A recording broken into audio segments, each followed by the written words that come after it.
Welcome to the future. Technologies and innovations that sculpt our industry. This episode brought to you by zSpace. Deliver immersive and interactive learning experiences for tomorrow's workforce today. Learn more at zspace.com.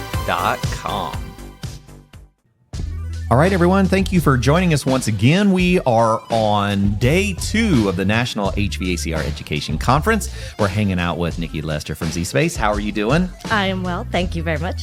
So we have spent so much time talking about innovations and transitions in the industry, and zSpace is right at the forefront of introducing technology into the classrooms. And for some of us, introducing technology can be a little intimidating. You know, we grew up with learning some technology, but not with the technology that we have today. No, our students are actually now living in smart homes, right? So it's very different than we grew up with our lock and key. Exactly. So, yeah. So they're surrounded with technology. They carry a plethora of tools in their hand at all times. They're tied to technology. And technology is coming to our industry in some very important ways. When we talk about training, particularly in our younger students, like if we're in the K through 12 environments, we actually have limitations. Like it would be a really fun thing to go into middle school and go, all right, boys and girls, I'm getting a torch and we're going to burn something. Anyone interested? You're probably going to get quite a few that want to see what's going on. But in reality, we can't do that. Correct. Right? But we have tools that can allow us to get involved and be embedded into that in new ways of visualizing, using things like augmented reality and even AI coming into the mix now. That is correct. So let's talk about that, because there's probably educators that are listening that don't even know what we're talking about. And for me, it was an interesting introduction into what zSpace is doing. And you're in so many different fields, and HVAC is now coming into that spectrum. So you have years of experience in developing this technology for a variety of curriculums, and now it's coming into our space. So let's talk about zSpace in our space. zSpace in our space. That's awesome. That might be the podcast name for this episode, everyone. That's right. So, well, just to let everybody know, if they don't know what zSpace is, it is an augmented virtual reality hardware software platform for training from kindergarten all the way through industry. Yeah. And right now, so it's basically an experience in a laptop. Yeah. Okay. And then you have things that you can explode and dissect and do it over and over again and remove that danger. And so one of the things I really tell people when they're looking at zSpace, or the why of zSpace, there's a really important concept, and I go with the dice. And that is, we help to remove the danger. Yep. We make the impossible possible, because now you can see electricity flow. You can see refrigeration. Right. You can see all these things that were abstract. That's correct. When we talk about our consumables and the counterproductiveness, right? We can either have longevity over our consumables, right, or we need less of them, right? Because we can experience some of these things in this reality. Yeah. Yep. Yeah. And then the expense, right? We have a technology. There is an expense that's incurred, but when you levy that out with everything that's going on in education and what you can offer, literally it balances out for some of those costs. And it's a media that our younger students probably prefer. Absolutely. So where we find the gaming, and I know not everybody enjoys that term, but literally students are living in these different worlds with this augmented virtual reality, and they're thriving in it. Yes. And what we find from, obviously, the technology goes faster than what the data and the research can show us. But we now have the research and data to show where cognitively these worlds they're living in are actually landing, right? And how it is influencing and helping education. And a lot of these trainers, not just mine, but a lot of these experiences are offering the capabilities for students to learn 3 to 4 times faster than traditional educational methods. So that's where the research is. And then you flip the script, and now you can, just like you said, you can offer things at all different levels. Whereas I may not want even some of my high school kids, unfortunately, to have a torch, right? Exactly. We different levels, and it's per student, right? So you know when the student is ready a lot of times, especially as parents, teachers, those types of things. So we're not saying that all students can have those different ways, but what about students that don't get those experiences or don't have, the extra people around to help them? Yeah. You can bring in a platform to a student, even as low as kindergarten. And when we talk about aptitudes and interest, right, we know in education, we have all the academic data we can throw up on, right? We collect it from the time that they're born. Right. But what we're starting to see and what businesses have done for years is they also collect that aptitude and interest, right? Oh, They yeah, build true, teams, they yeah. do things, and they're more successful. So if you take that approach with younger students, career readiness, right? Mm-hmm. That's part of the conversation, is for them to go out and explore. And as you gather aptitude and interest, they ask questions such as, do you like to build cabinets? Do you like, well, how does a student know? Yeah, they don't know what that even There's looks no like. context, Yeah, right? right. And unless you can put them in a shop or something to give them Get that that experience, to have actual that experience. context, Yeah. there is none. So now we go ask questions where there's no context. So how does do that you even then reply? give relevant data? Yeah, yeah, So if you can bring an experience or a platform or a situation, whatever the case you want to call it, down to the student, right? To the student level of whatever grade or level that they're at, and give them some of those real practical experiences, almost, because what we do is almost the practical. It's right? almost lifelike. It's pretty almost interesting. lifelike. It is telling the brain, in a sense, it is almost that practical experience. Next best thing. Yeah. So if you can bring those types of experiences down to whatever age you want to start to open up that door for students, then you can start to gravitate and get more of their aptitude and interest, I think, on a more relevant basis, because now they have context. So we can take down an engine, we can have them disassemble that engine, we can have them do some welding, we can have them do all the dissections or learn about all of the different types of chemistry or biology or lots of different things. So Z-Space right now covers 12 of the 16 national career clusters in something of experience-wise for students. Yeah, and I've really seen that developing significantly in our industry. And as an educator, I know personally, it's difficult to take an item and say, inside of this is what is going on. So I don't function like that. I'm a hands-on. I need to be able to see what it is, move it around a little bit, and be able to get a picture of it from a multiple dimension. I'm not real great with just pictures. I need to be able to see how something functions. And so in my classes, I would just simply take that part, and I would spend hours cutting it open and cleaning up the cut edges so that no one slices their fingers on my Sawzalled shell of a filter dryer or a compressor or whatever it is. And then try to keep things organized to the point, so like with the filter dryer, so that the discant beads are not just rolling around on the table when I set it down. Absolutely. Trying to keep things contained to where it actually looks as close as what it should to how it started before I tore it apart. And then be able to say, okay, now this is how each of these things work.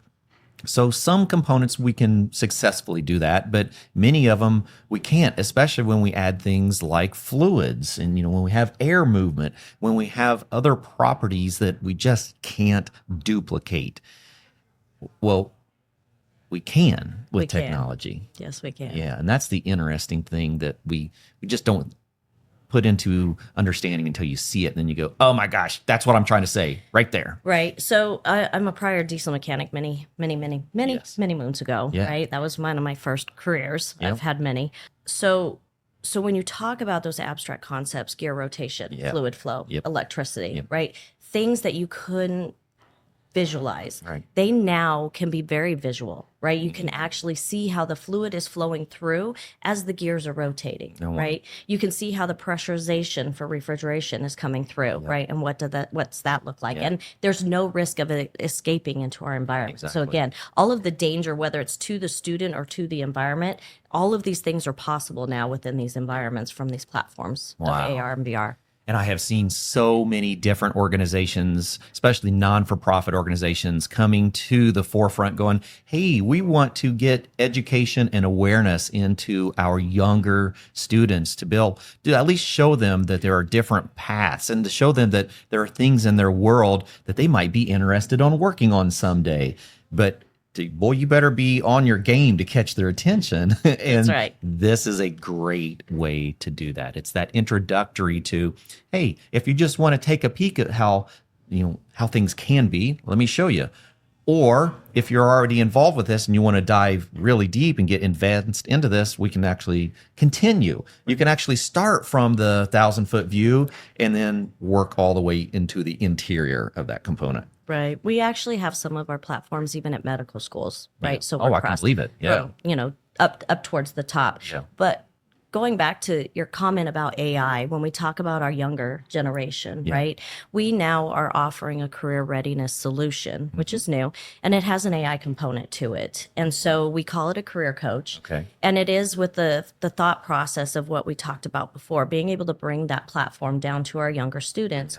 But who's driving the bus? Yeah. Where's the teacher in this? Right. Yeah. And so, I'm a prior career and tech ed director, administrator, and those types of things. I've lived and grown up in this world. We don't see those types of teachers down at the elementary school normally. No, yeah, right. true. So how do they get those conversations? By having this career coach. That's driven by AI. Yeah. It has guardrails, so it doesn't allow the students to do just anything. It is based on a large language model. Okay. So it has been given all of the federal websites, those types of things for students to go out and really do some of that career exploration and help along the side. So if a student has a question, they can open up the AI career coach, ask the question, and it is set on that career basis. Whereas, like I said, your elementary teachers are not necessarily vested in the career exploration. Sure, they may or not be career introduced awareness. themselves. That's right. And even their counselors, to be fair, they're more of the social emotional versus the workforce, right? We're starting to see different variations of counseling and things like that at different levels to incorporate more of the career and workforce awareness, right? That final output for our students. But at the elementary level, they still need they need their social emotional, and they need all of those things that they have. So how can you bring that? And we feel as though having that career coach on the side is a great way to help drive that process. You always have an adult in the room, but if you don't have the subject matter expert, those students can still do some awareness from those subject matter areas. Yeah, so important, especially as we continue with our population explosion, and the availability of that student to teacher ratio that is now continually changing. It's tough to have enough time to invest in everyone that has an interest in things. And so now we are starting to introduce more opportunities for that. Absolutely. Yeah, no, very, very, very cool stuff. All right. And so how soon is that? When is that going to be rolling out? So it's a pilot right now. We expect in the next 6 months or so, it will be a live piece that will be driven. We have some districts right now that are trying it out for us so that we get nice feedback. Yeah, absolutely. So we've got, Yeah, really nice coming out. And so it is an additional piece that goes along with a bundling package that we have, especially for our elementary, that does a lot of our learning apps. So some of the basic science, some of the basic physics, things like that, that they can also use not only for career readiness, but also to help supplement some of their other areas if they, want to include that. It's available right within the package. So it makes it a pretty cool tool to be able to help serve some of their STEAM side of the house from that level also, as well as the career awareness. Nice. And so as an educator, if I'm interested in learning more about what's happening in the Z space, where am I going to begin my journey? That's awesome. Zspace space. So I always tell people zspace.com is a great place to go to. Okay. We have a really wonderful website. You can find out all the different types of software packages that we do have, right? I mentioned 12 of the 16 national career clusters. We cover from kindergarten all the way up through industry. We have a newer platform called Inspire, right? And so it is a laptop. It can also be used as your esports machine if needed. So again, a multi-purpose device. Machine, right? Kind of a computer on steroids. So it's awesome. And when it's not Z-spacifying, you've got a regular Windows 11 PC that can be used also, right? So zspace.com is where I tell people to go. If you're looking, you can always go out there. You can request a demo. We then to hop on a call. We have a blended and remote solution as well. So that's important to know. Yes. And then from there, we go ahead and we bring the equipment on site so that your stakeholders, everybody, right? Your kids, your administrators, your board members, your teachers, right? Because we need champions to help run the bus.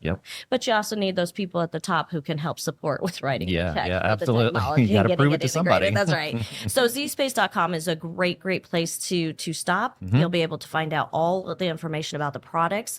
I always tell my teachers, go out there, go under your product tab, go under applications, and there's little icons that are out there, and those are all indicative of all of the different software that we can run on our platform. And you can run run one software package or you can run them all. Yeah. But the point is going out there and finding out and clicking on those icons for the software. It will give you a plethora of information on that specific software. So I kind of call it my teacher's homework, Yeah, right? sounds like it. If you want really great conversations when we come in, do a little bit of that homework. You have a great way of identifying what software you probably need. And then we Yes. have really great conversations to continue that movement when we come in. Yeah, absolutely. Sounds like it. All right. And you have a space here at the conference? We do. 1007. Yeah. So we're over on the side of the wall. Please come check us out. Definitely do. All right. Well, thanks everyone for joining us, and we'll see you on the next episode. Thank you.